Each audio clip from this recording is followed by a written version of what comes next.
get my wine in Miami. We pulled up to the store. The shit was gone. We pulled up to the store and it was gone.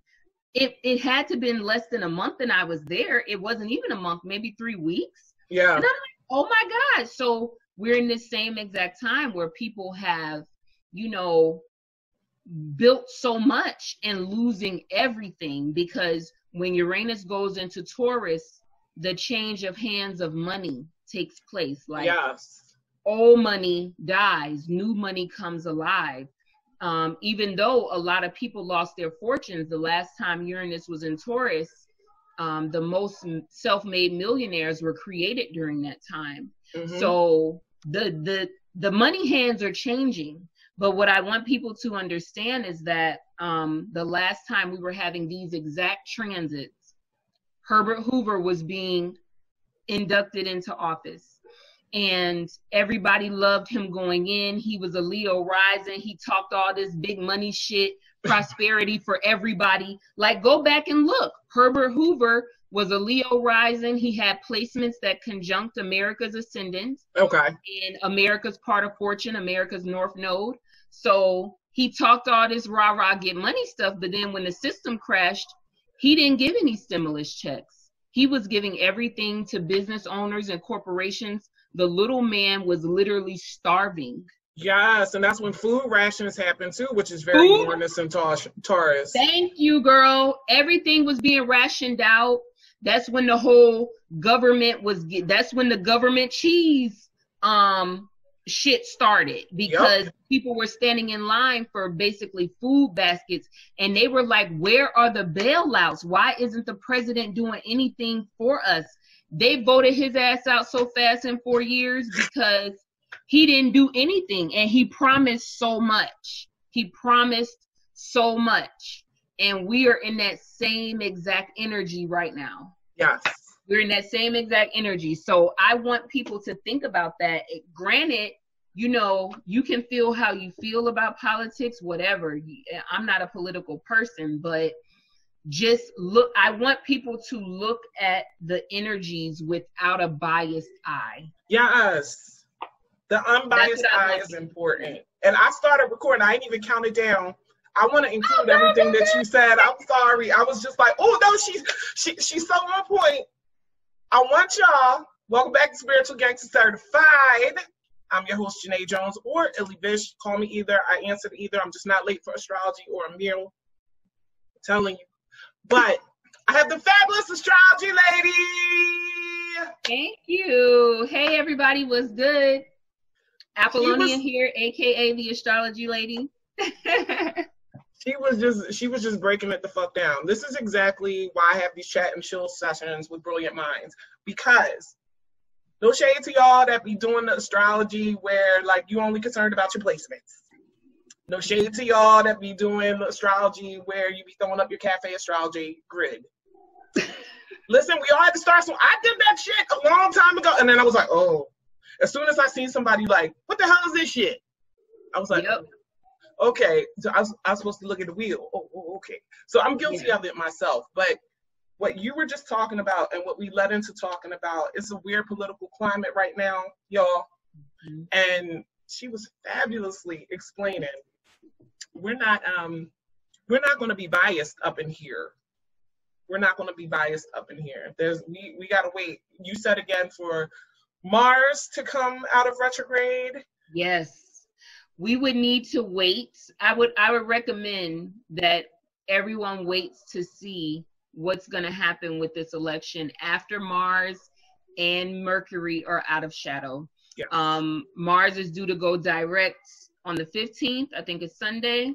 And Mercury went direct. Mercury finally went back into Scorpio, but we still have about 5 to 8 degrees left to go before it completely comes out of shadow. So this is why there was so much commotion with this election, because Mercury was in retrograde the day of the election. Like It went direct that night. That day. So while everybody was out voting and stuff like that, this is also Mercury retrograde. States still haven't completed the count. So I want everybody to be aware, because Mercury rules our language, our verbiage, speaking, so the words that we choose to use. So I want everyone to be aware that they keep stating Biden is the projected president-elect. So look at the verbiage that they're using. They didn't say he won. They didn't say, or whatever they say, like, I forget what they say when you win, but pay attention to the verbiage, because I don't think that Trump is going to go out that easily, because he wants the rest of those states counted. That's what he wants. And he deserves that. You know, if you are playing this game of becoming a president, don't fucking play with the rules because you don't like me. Let me play by the rules. You know what I'm saying? And I'm not saying it as if I'm on Trump's side, because again, I don't give a fuck. Right? You know, I'm just a Negro black woman, honey, in the United States, and my opinion does not matter that fucking much. Right. So, I have no dog in this fight, but I'm saying, from two white men fighting for that position, let the rules be the fucking rules. Yeah. Count all the states. We've never seen anything like this, where you can call some shit when all states haven't been counted. So, and y'all know I'm a conspiracy theorist about, 3-4 days out the week. And when they were saying that people had sent in mail-in ballots of their dead relatives information, that's some crazy shit. Did you see the maiden name thing too? Now look, I look at that like you. I don't have no horse in this race. I am not polarized politically. I just got to navigate whatever political waters are a result of all this shit. So that's what I'm focused on. But I was like, there were people who voted, or votes were counted for maiden names, and they voted under their married name. Like, I'm seeing all types of stuff, and I know there's a lot of deception in the air, and I know shit is like not very true, not on point right now. So I'm just like, I'm gonna be quiet and watch, because exactly. And whenever they said too that certain states, say if a state only had 130,000 registered voters, but 160,000 ballots came in, it'd be shit like that. So at the end of the day, hate Trump or not, if you were him, you would be mad if they playing with the rules. Don't the fucking rules. Don't keep on moving the goalposts if my fat ass is running. We all hate the Freddy Krueger dream when the hallway keeps getting longer and we running from our fucking demons and our nightmares. You get mad too. Yes. Don't keep moving the goalposts. So I could see why he's pissed off. The government clearance process that they usually start when someone wins the presidency, that hasn't been done for Biden yet. And that's a rarity. They have to start your credentialing process in all of these systems like 3 months ahead of time, which is why the president isn't inducted until January, because it takes time to give you all these clearances and, make you a ward of the fucking state or the world or the United world. States. Yeah, let's put you in here, get you ready to be at the helm. Yeah, exactly. So I think it's gonna be late as well with the induction, just based upon what's happening now. So I think that this Mercury retrograde is like, it fucked up everything to be off schedule now. Yes, it did. So different from anything else we've ever seen before, ever. So, and I feel it's amazing because we are in the midst of history right now. Yes.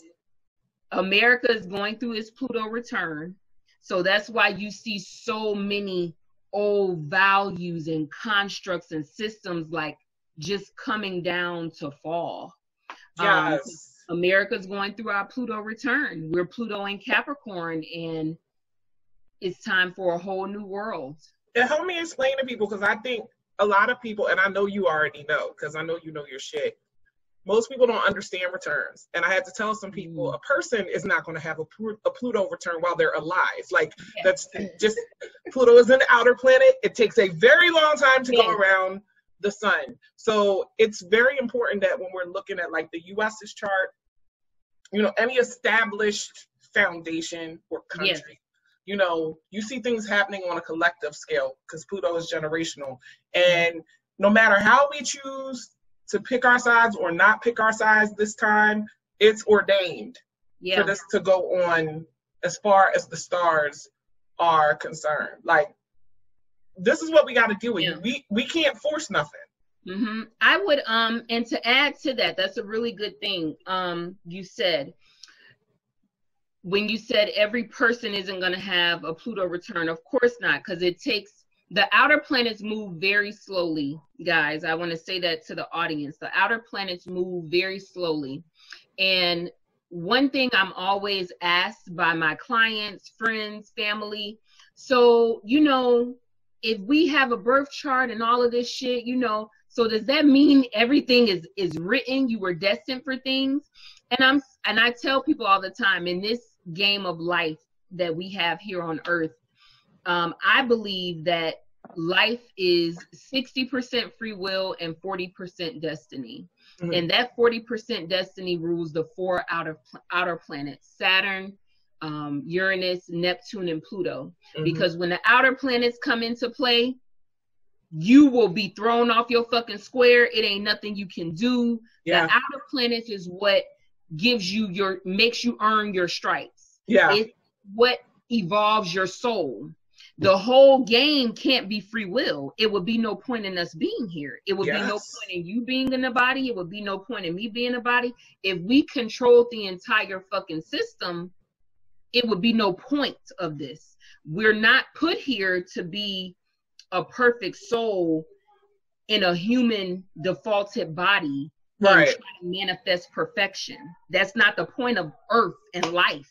You're not trying to perfect this realm. You're perfect where you come from. You came down here to experience the squalor, the bullshit. That's what you're here for.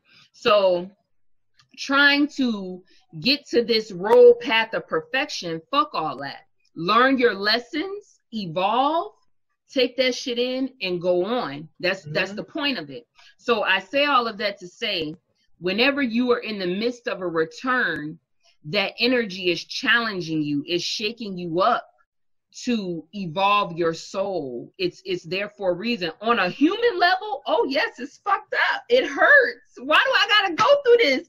Bitch, I ain't never coming back to earth. On a human level, I get that. But on a soul level, your soul needed to do that for some divine mystic purpose that you may not understand while you're in the flesh. So take that as you will. But I say all of that to say, any place, corporation that you can have or find an inception date, pull that date and place it to top of the morning, because most things are signed into order at the top of the morning.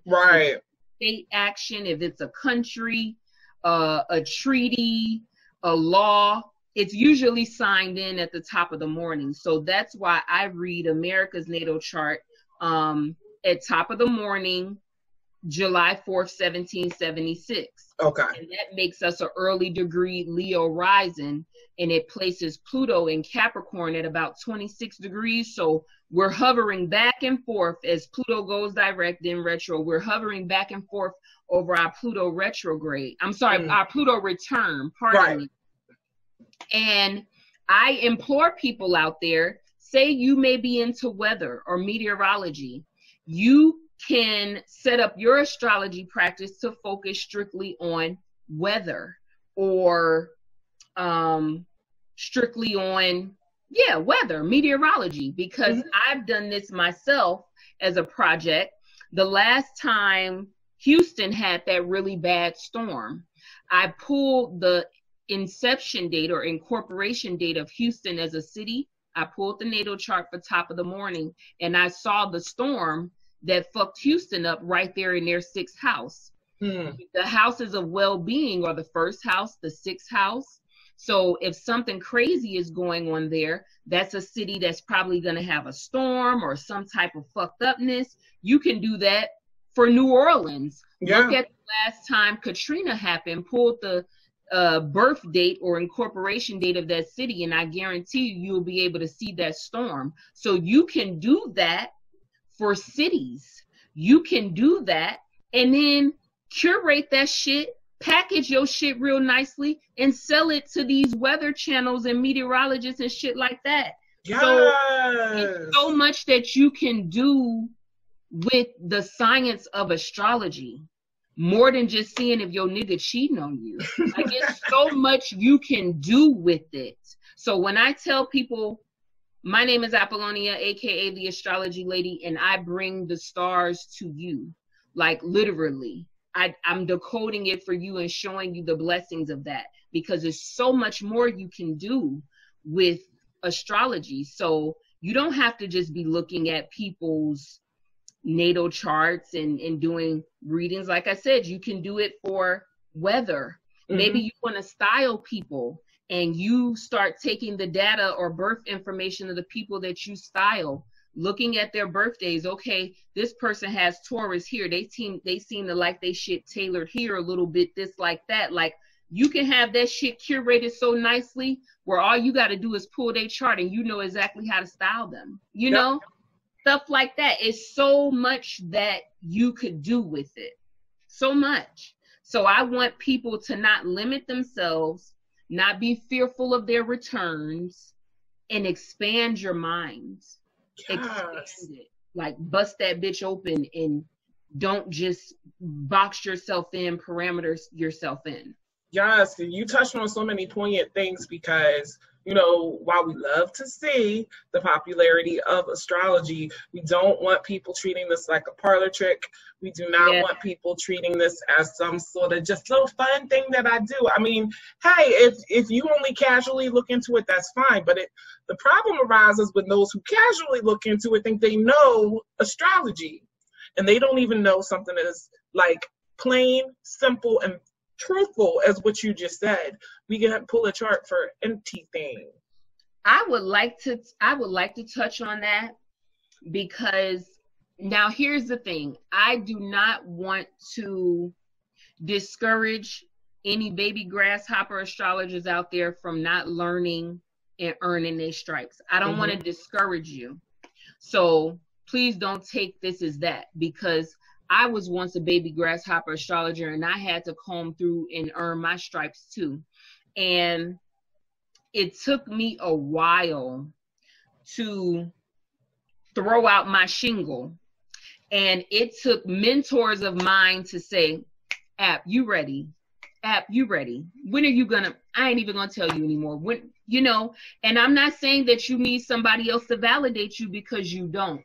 Right. However, don't think that you can look at YouTube videos for a few months and say, oh, I could do that. No, you cannot. Right. It comes with more than that. It comes from more than that. It's going to take more time.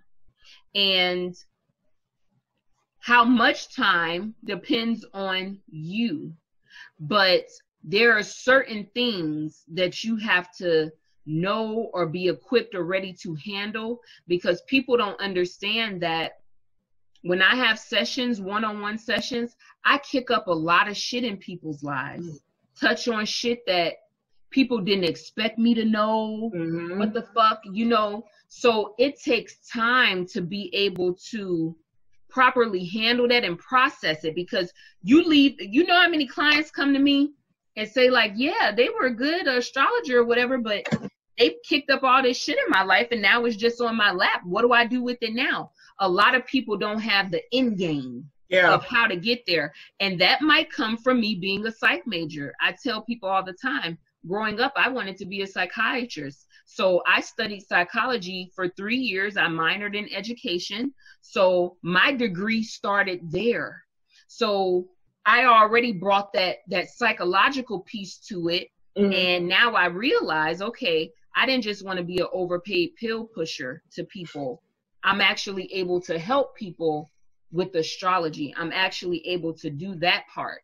So if you want to be an astrologer and say you didn't take any courses in astrology and in psychology, get you some psych books as well as your astrology books. Read both. Read the things that licensed clinical social workers read, because this is what you are actually doing. Yes. You have the spiritual piece on top of that, but you're going to have to add the fundamental piece too. Like, so many people I feel get into astrology because it's very ego based. Mm-hmm. They want somebody to say, "Oh yeah, you're right. Yeah." I don't do that. Right. A lot of times the shit I predict for people, I'd be like, "Girl, I hope I'm wrong. Oh God, I hope I'm wrong." But they hit me back and be like, "Bitch, you was right. It happened just like that." And I'm like, "Oh my God. All right, let me think about what we need to do now."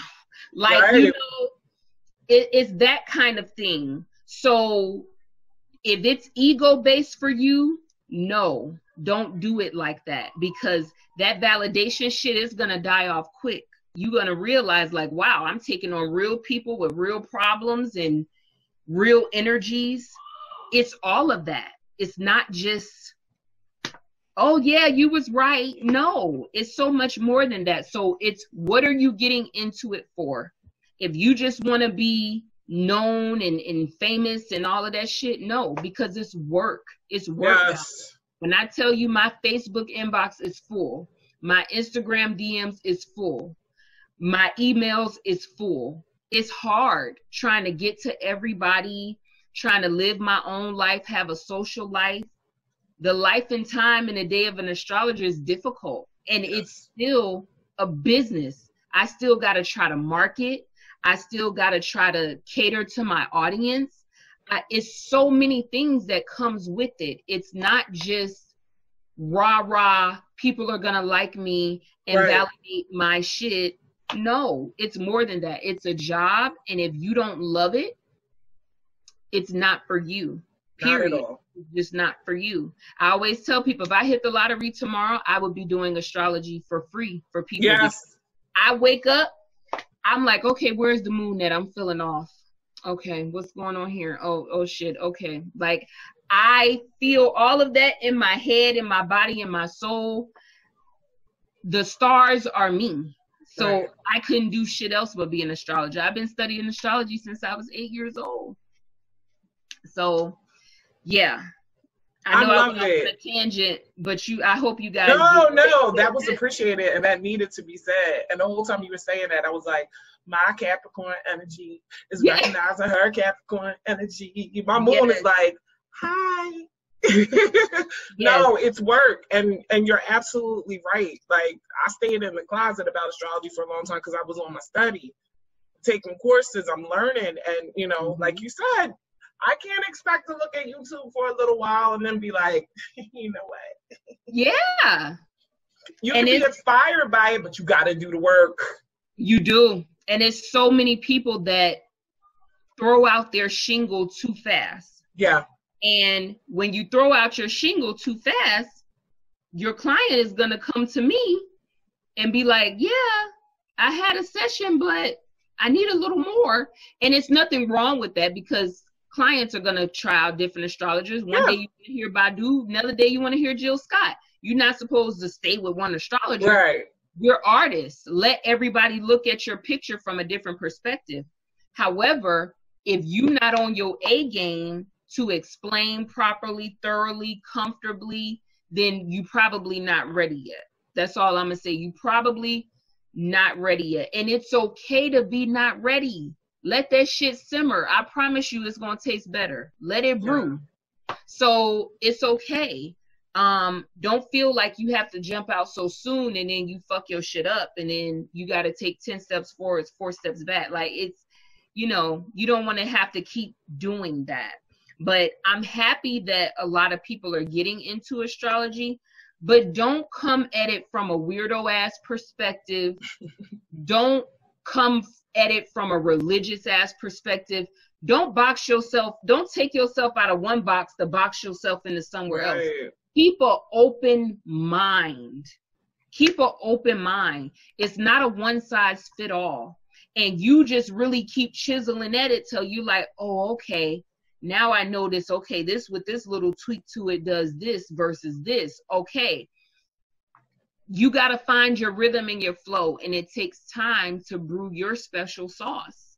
Yes, that is absolutely right. And in the days as we're getting to the end of the transit of Saturn home in Capricorn, where Saturn is like, look, people look at Saturn as so harsh and it wants to punish you. Not if you do the work. Yeah. Not if you're in integrity. You know we biased, girl. We got Cappy. Yes. I'm sitting there like, look, I had to learn that the hard way. Because at the very beginning, like, shoot, at the end of Saturn being in Sagittarius, I was feeling that on my moon because my moon's at 3 degrees. So I was like, oh, shit, something's coming. But like that, people get scared of these types of energy. But if you do your due diligence, you do your work, you're sincere about what you do, and you love it, why would the universe conspire against you? Yes. You know? Yes. And we're going to see more people into astrology when Jupiter goes into, especially when Pluto's in Aquarius. Jesus Christ. I don't even know what this scene is going to look like, but I wanted to ask you specifically, since you studied it so long, what was the turning point for you for being like, you know what? I have come to the point where I know I can put myself out there like that. Because studying it since 8, baby, that's beautiful. Yeah. I wish I had had my hands on something back then like that. Well, you know, the thing is, too, with growing up with astrology, and my grandparents were woke-ass grandparents. My grandfather was a Black Panther. My grandma just had her hands in all types of pots of information. But my granddad was a Muslim. My grandma was Christian. So I kind of had the best of both worlds. Okay. And even though my family was semi-religious, but not really, it's like we were semi-religious because that was our core, but we was heathens too. So I was happy that I had a little bit of structure, but not too structured where I couldn't explore. Yeah. And my family didn't really hide information from me. So me being 9, 10 years old, reading astrology books, and I would, you know, ask the guests and family friends that would come over like, hey, when's your birthday? And my parents would be like, shit, tell her, she's really good. So, you know, it was that kind of thing. Everybody knew that was my thing in the family. So it wasn't until, and I mainly dealt with numerology growing up and sun sign astrology. And it wasn't until I was about 18, 19 when I left home and I started to delve into charts and the pieces and stuff like that. So that's when I really started to dig in. And when I started getting, and I got into charts with one of my homegirls, she had a book at her house and we were like looking at the moon signs and all the different placements. And we were just we was sitting there sipping, having a good old time and kiki. And we were just like, oh my God, let's look up such and such because they always act like a fucking Gemini. And we were like spot on. We were hitting everybody's moon based upon how they be acting. Yeah. And, it was crazy. So that's when we started like digging into charts, and I never put it down after that. Like I started to build and build from there. So between the ages of 19 and 25, when I was going through my first divorce, like at that point, my ex-husband's friends was like, can your wife look at my shit? Because yeah, that shit she told me was on point. And so now all of my ex-husbands, all his army buddies was coming over, reading my books, asking me questions, all of this kind of stuff. So he was like, yeah, that's just my wife's little thing. That's just what she does. But by the time my divorce was happening, I was like, okay, people are coming to me, calling me, asking me questions and shit. I really need to like start doing this as a business. And at that point, I wasn't even niched down, meaning I didn't know what area of focus, what I wanted to look at. I wasn't that far yet, but I was in deep enough to know placements and stuff like that.